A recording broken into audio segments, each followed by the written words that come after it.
السلام علیکم. امید ہے آپ سب خیریت سے ہوں گے. الحمدللہ میں بھی ٹھیک ٹھاک ہوں. آج کی ویڈیو سلیوٹ پیش کرنا ہے ان ہیروز کو جنہوں نے ابھی تک پاکستان کی بقا کو، پاکستان کی آزادی کو زندہ رکھا ہوا ہے، جن کی وجہ سے پاکستان کی آزادی ابھی تک ممکن ہے. اور میں دوبارہ سلیوٹ پیش کروں گا ان لوگوں کو کہ جنہوں نے اس کار خیر میں حصہ لیا، شہادتیں نوش کی، پھانسیاں لیں، قید میں وقت گزارا اور پاکستان جیسے عظیم ملک کو وقت دیا. میں کوشش کرنا چاہوں گا کہ میں جو ایک بریف ہسٹری ہے نا پاکستان، جو ابھی تک پاکستان زندہ ہے، پاکستان کی آزادی زندہ ہے، اس پر میں کوشش کرنا چاہوں گا کہ ایک بریف ہسٹری دوں. میں پاکستان کی آزادی سے شروع کرنا چاہوں گا. 14 اگست 1947 جب پاکستان معرض وجود میں آیا، پاکستان کی آزادی کی پہلی جنگ وہ تھی جس میں لاکھوں مسلمانوں نے شہادتیں دی اور سرخرو ہوئے. پاکستان نے اپنی جو اٹامک ریسرچ ہے وہ 1950 سے ہی شروع کر دی تھی. 1950 میں پاکستان نے ایک پیس ٹریٹی کے تحت پاکستان نیوکلیئر کا پروگرام شروع کیا جو صرف انرجی پرپس کے لیے تھا.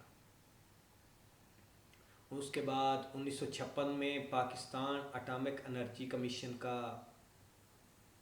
پروگرام شروع کیا گیا. 1962 میں امریکہ نے اٹامک ری ایکٹر پاکستان کو دیے، جس کی مدد سے پاکستان نے بہت زیادہ کامیابیاں سمیٹی. عشرت عثمانی صاحب نے ایک اور بڑا کارنامہ یہ کیا کہ انہوں نے پاکستانی سائنسدانوں کو اور اپ کمنگ سائنسدان جو اسٹوڈنٹ تھے ان کو باہر کے ملکوں میں بھیجا تاکہ وہ اٹامک انرجی کے اوپر ریسرچ کر سکیں اور پاکستان کا سر فخر سے بلند کر سکیں. 1965 میں عشرت عثمانی صاحب نے ایک اور بڑا کارنامہ یہ کیا کہ انہوں نے Pakistan institute of nuclear science and technology کا آغاز کیا. ابھی یہ کام جاری و ساری تھا کہ 1965 کی انڈیا پاکستان کی جنگ شروع ہو گئی اور پاکستان نے جو یہ کام 100 سالوں میں کرنا تھا وہ ہمت کر کے 30 سالوں میں کر دیا. پاکستان کے نیوکلیئر پروگرام کو شروع رکھنے کے لیے یہ جنگ کہہ لیں کہ وقت کا ایک اور کیل تھا جو پاکستان کے کام آیا.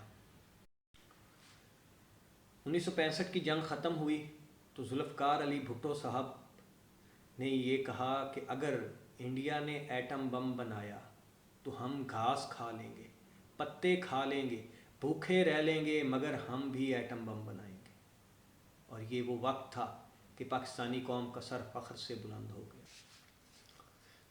اور 1971 میں ایک دفعہ پھر پاکستان اور ہندوستان کی جنگ شروع ہو گئی.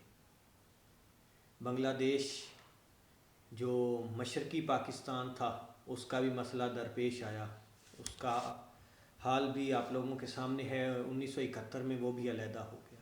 اس جنگ کا خاتمہ ہوا تو 1972 میں ذوالفقار علی بھٹو صاحب وزیر اعظم بن گئے.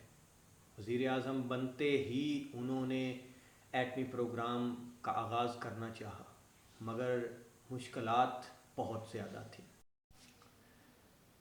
اسی سال 1972 میں ہی ذوالفقار علی بھٹو صاحب وزیر اعظم بنے تھے اور اسی سال انہوں نے ایک میٹنگ رکھی جس میں مختلف فورسز کے سربراہان اور اس وقت Pakistan atomic energy research institute کا طرف سے جناب منیر احمد خان صاحب کو بھی انوائٹ کیا گیا. میٹنگ ہوئی اور پاکستان کا اپنا ایٹم بم بنانے کے لیے کوششیں شروع کر دی گئیں. یہ پروگرام شروع کیا تو اس وقت جناب ذوالفقار علی بھٹو صاحب کی بہت طاقت تھی اور پاکستان کا ساتھ دینے کے لیے کینیڈا نے پاکستان کو 137 megawatt heavy water nuclear reactor دیا اور وہ reactor Karachi nuclear power plant میں انسٹال کیا گیا. اسی سال فرانس نے بھی پاکستان کی سپورٹ کا اعلان کیا اور پاکستان کو چشمہ پلاٹینیم سیپریشن پلانٹ دیا. لیکن 2 سال بعد ہی 1974 میں کینیڈا نے پاکستان کی سپورٹ سے ہاتھ پیچھے کر لیے. ابھی مزید 2 سال گزرے تھے کہ فرانس نے بھی پاکستان کی سپورٹ نہ کرنے کا فیصلہ کیا۔ کینیڈا نے جب سپورٹ چھوڑی 1974 میں تو پاکستان کو ایک دھچکا لگا، لیکن تب تک پاکستان کے hero doctor AQ Khan, doctor Abdul Qadeer Khan صاحب نے Pakistan atomic energy and research institute کو جوائن کر لیا تھا، اور پاکستان کی مزید قوت مدافعت میں تھوڑی ہمت آئی۔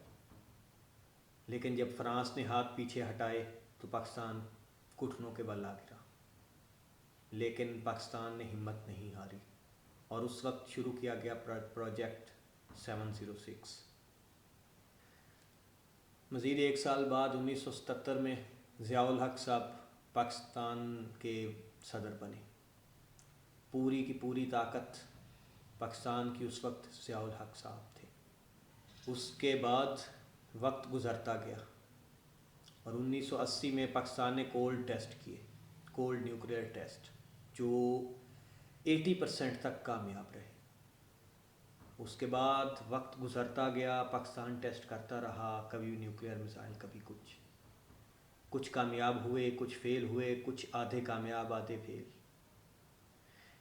سیاست تھی، صدارتیں بدلتی رہی، وزیر اعظم بدلتے رہے، اور وقت آن پہنچا چاقی کے مقام پر۔ اور اس وقت نیوکلیئر پاور پلانٹ کے سربراہ تھے جناب ڈاکٹر عبدالقدیر خان صاحب۔ انہوں نے دھماکہ کر دیا اور کامیاب دھماکہ رہا، اور پاکستان آج اس دھماکے کی بدولت، اور اللہ تعالیٰ، سب سے بڑی چیز اللہ تعالیٰ کی ذات ہے، اللہ تعالیٰ کے حکم سے وہ دھماکے ہوئے، اللہ تعالیٰ نے وہ ہمت دی ہمیں، اور ان دھماکوں کے تحت آج پاکستان اپنی پوری ہمت کے ساتھ پوری دنیا کے سامنے آزاد ملک کی حیثیت سے کھڑا ہے۔ میں سلام پیش کرنا چاہوں گا پاکستان کے ان نوجوانوں کو، ان صدروں کو، ان وزیر اعظم جو ابھی تک گزرے ہیں، اور ان سائنسدانوں کو جنہوں نے پاکستان کی آن شان مٹنے نہیں دی۔ بہت شکریہ۔